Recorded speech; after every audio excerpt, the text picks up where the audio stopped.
Here we are nearing the end of our first wedge heel.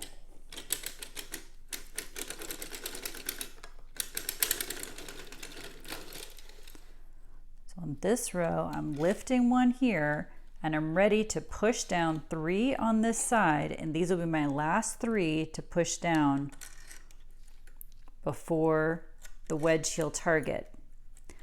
If you need to push down fewer needles, that's fine, but don't go past the wedge heel target. Just gonna crank that row.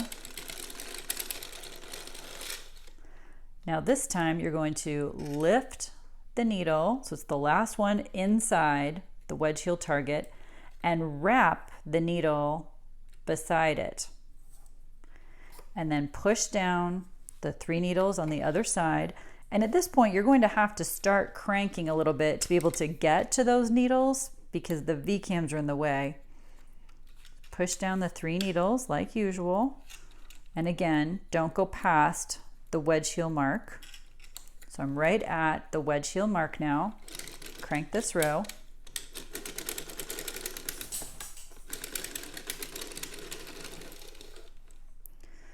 This is our last row now. So we're going to lift one.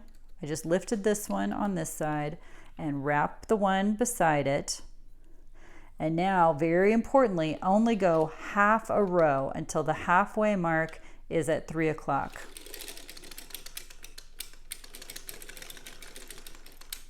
Right now, we need to put the rest of these needles back into work.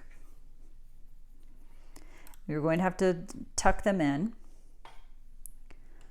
You'll see that right here, the yarn is going around 2 needles, and that looks wrong, but it's correct. It's where we did that final wrap. There's one on each side, and it just helps prevent a hole right at the corner. So it's completely fine, even though it looks a little wrong. So now I'm back to tucking in all of my latches.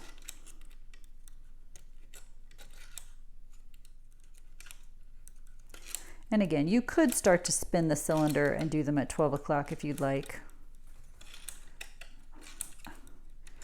When it's me left to my own devices, I do it this way. Just tuck them in as I go. We're going to crank 1.5 rows.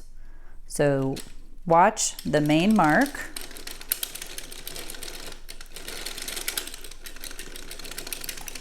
Here it comes back around to 1 full row. And there it is halfway. So we've finished 1 wedge heel completely. I'm going to stop and move up our heel forks. You can leave your cable ring and your main weight where they are, but move up your heel forks and we start again. So it's the second needle to the right of the 5 o'clock target. We're skipping 1 needle and then crank halfway around. Raise all the needles along the bottom half of the cylinder. Crank the rest of the way to finish that row.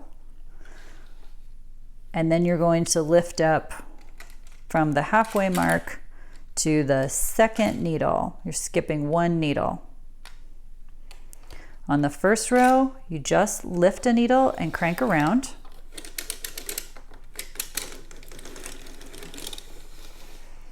And then from here, you lift 1 and you push down 3 on the other side, just like we did before.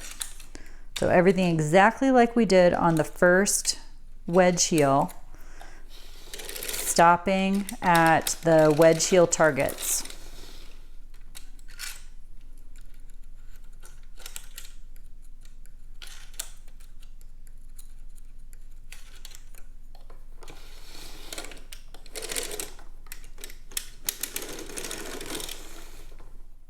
Visit us at deanandbean.com and please like and subscribe. Thanks for watching.